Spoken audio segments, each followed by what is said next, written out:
Hey, good evening, everyone. Coming back again one more time this evening with another quick review.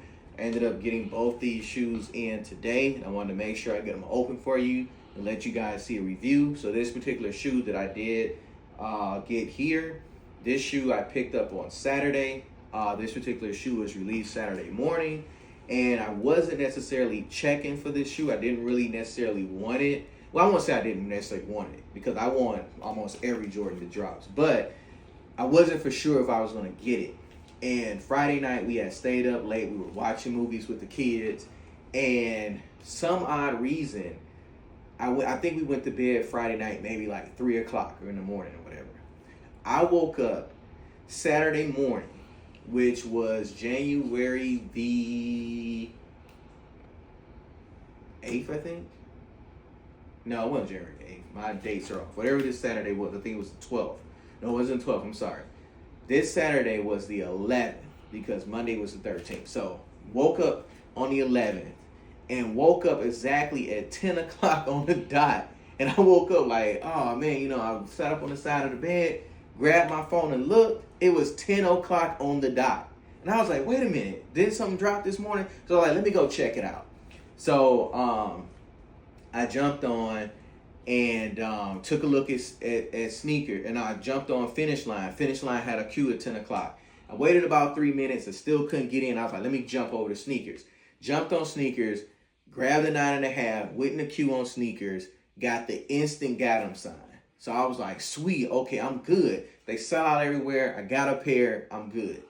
Then 5 minutes after I hit on sneakers, the queue for Finish Line is over.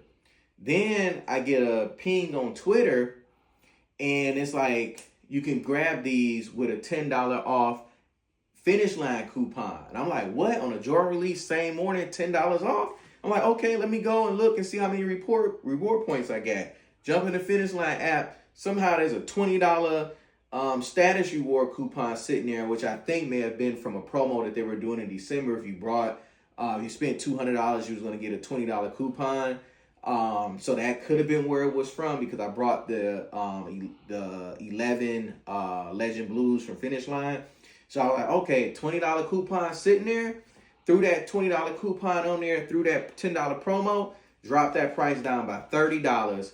Hit the buy button, and now these muds are here. And so 30 minutes after I did that on Finish Line, no, about 15 minutes after I ordered on my Finish Line, I thought about it. I was like, well, maybe I can keep the pair from Nike, get the pair from Finish Line, see which one got the most defects, send one of those pairs back to Nike and get the refund. But then I was like, you know what?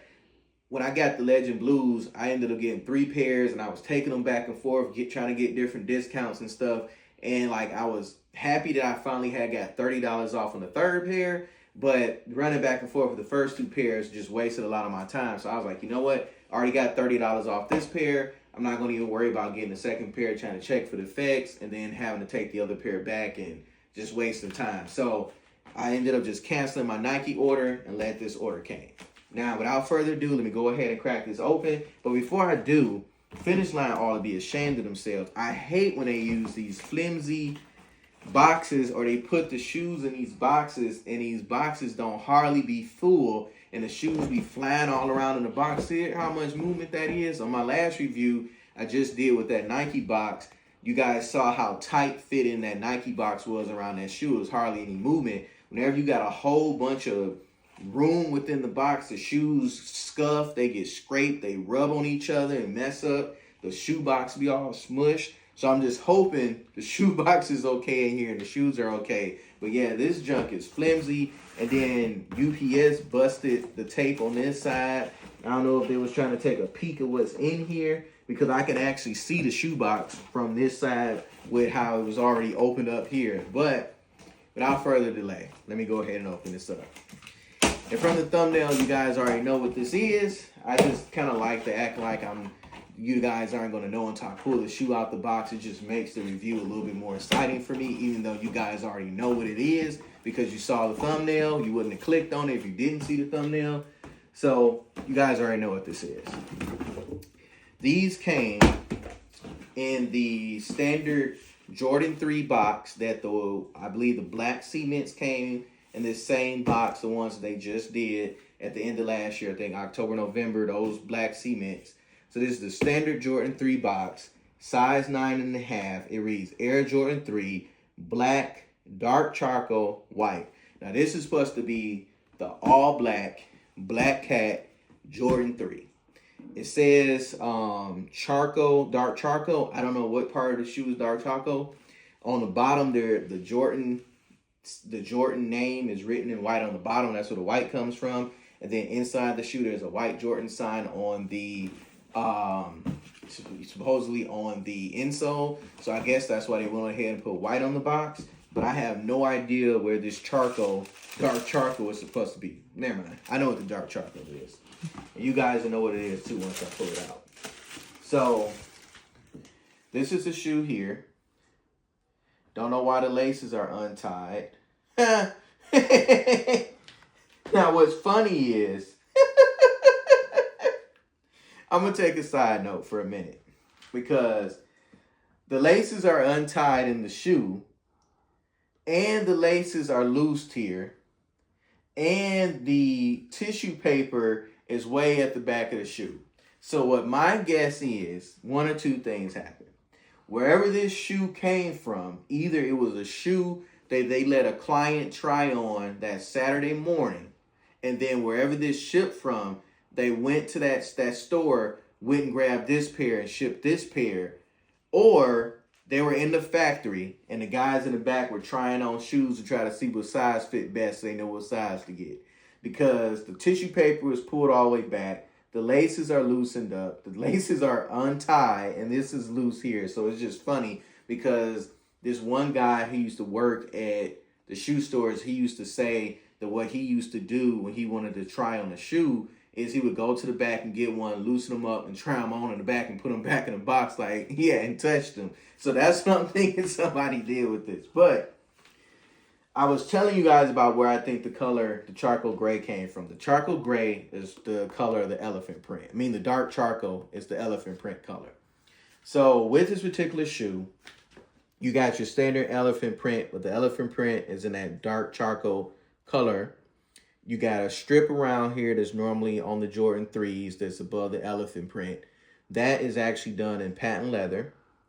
Then on the midsole, you got a black midsole going all the way around. But a portion of the midsole, which is this part here, is like a shining, painted, metallic sort of black there. And then like a matte black underneath that. And then on the bottom of the shoe is black with Jordan written in white. The shoelaces, and then the upper here is like a nubuck suede. Very, very nice nubuck suede. It will get ashy over time or get lint on it, but the quality feels really, really good. And the Jordan sign here, from when you look at it on camera, it probably looks like is gray or white. And that's probably where the other dark charcoal comes from, because when you look at this, this is supposed to be, some people are saying this is supposed to be black and it looks gray, but now that I got the shoe in my hand, it actually looks gray. So this has to be the dark charcoal as well, along with the elephant print.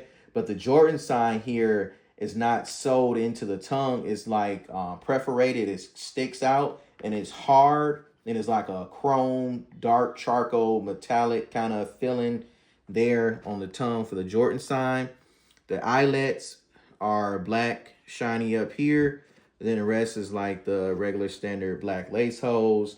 You've got these shoestrings that they put in here where the shoestrings have like the elephant print to match the elephant print there.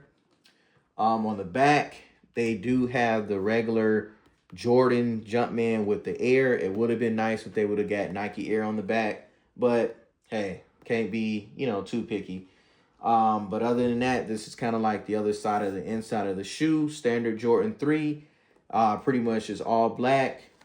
Let me push the tissue paper back in here that they took out with the untied laces. And that's how I know that they tried it on, because the sticker, the sticker for the size is coming out. It has the 9.5 size on it is coming out. So I'm sure somebody stuck their stank foot in here. So, so now I got to go in here and put the sticker back down. I hate when they do that. Like, if you're going to try them on, at least act like they ain't been on your feet. I'll fix that sticker in a minute. But on the inside of there, you see the Jumpman, somebody's sock lint.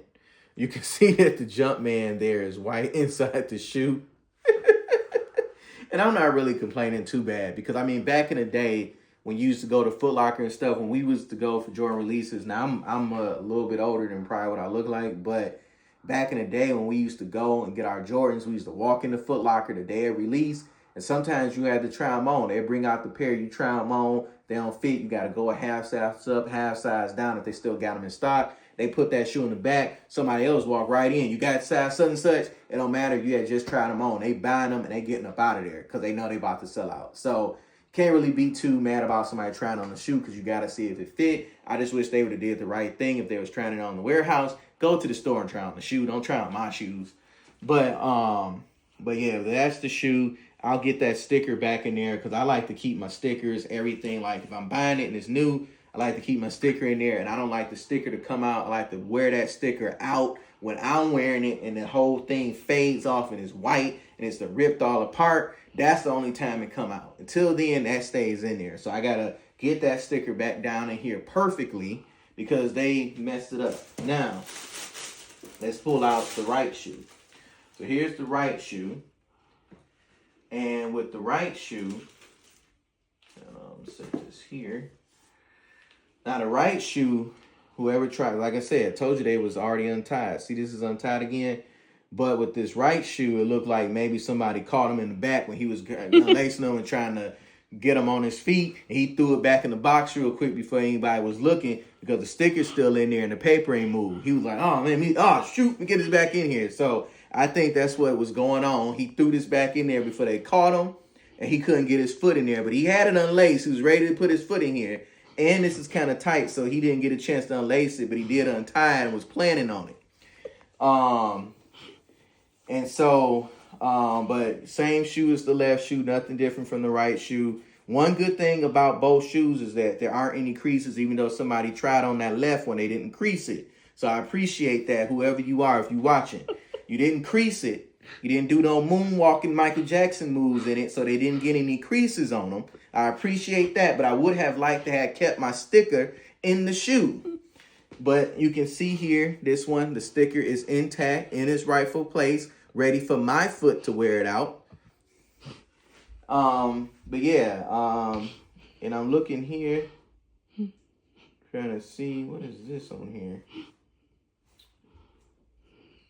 I don't know, it looks like maybe, and y'all, I just be nitpicking sometimes and joking at the same time. But I don't know, it looked like maybe somebody bumped the little kid that was sewing the threads on the shoe, and the little boy accidentally sewed a piece of thread right there above the elephant print. But it ain't too bad. You can't really, and y'all gotta excuse my camera person. She's laughing at what I'm talking about. But nah, it's just a little like threading mark there, like the kid probably got slapped in the back of the head or something and then went up above the elephant print. But it is what it is. And y'all know Jordan be having these made in sweatshops for like $10 and we buy them over here and blow all our money on it. But that's a whole nother story because we don't care. We just give our money away. But anyway, I digress. At least if you buying shoes, that's what make you happy. That's your hobby. Buy your shoes. You know, as long as you ain't doing it where your lights getting cut off and you ain't taking care of your kids. If you taking care of your household, you ain't got no debt, you managing your money well, and you taking care of business, and you ain't, you know what I'm saying, you ain't out here blowing money and you can't afford to eat and all that, then do what you want to do. Live your life. Be happy because you can't take your money to the grave with you. You know, you do want to save something up for retirement and all that. So you do that. Once you maxed out your 401k, your IRA for the year, are you on track to do that? And you ain't got no debt or nothing like that. And your kids is taken care of, your household taken care of, and your bills is paid. Go enjoy your money at that point. Go have fun. You can't take it with you. You know, be responsible with it, but go enjoy it. But I appreciate you guys for tuning in. And I always try to remember to tell you guys at the beginning of the video, please like, comment, and subscribe. I just be so excited when I pull these shoes out the box. It's like I'm 10, 13 years old all over again. So it's just a lot of nostalgia for me. You know, growing up on welfare, my mother couldn't afford stuff like this. So being able to do it now when I'm grown, it just, it touches me in a way, because I remember getting East Bay books and fantasizing over shoes in them East Bay books and wishing that I could get those shoes, and in my mind imagining what it would be like if I walked in school in 8th grade with a pair of Jordan 11s on, just stuff like that. And then being able to buy them now, it just brings back so many memories. But I really appreciate you guys for tuning in. Appreciate you guys for listening to my rants. Appreciate you guys for taking this journey along with me. You guys are not, I'm not taking you guys for granted. Your time is precious. So thank you again. Please like, comment, subscribe, ask as many questions as you want. Flood those comments, and you guys have a very great night, and you be blessed.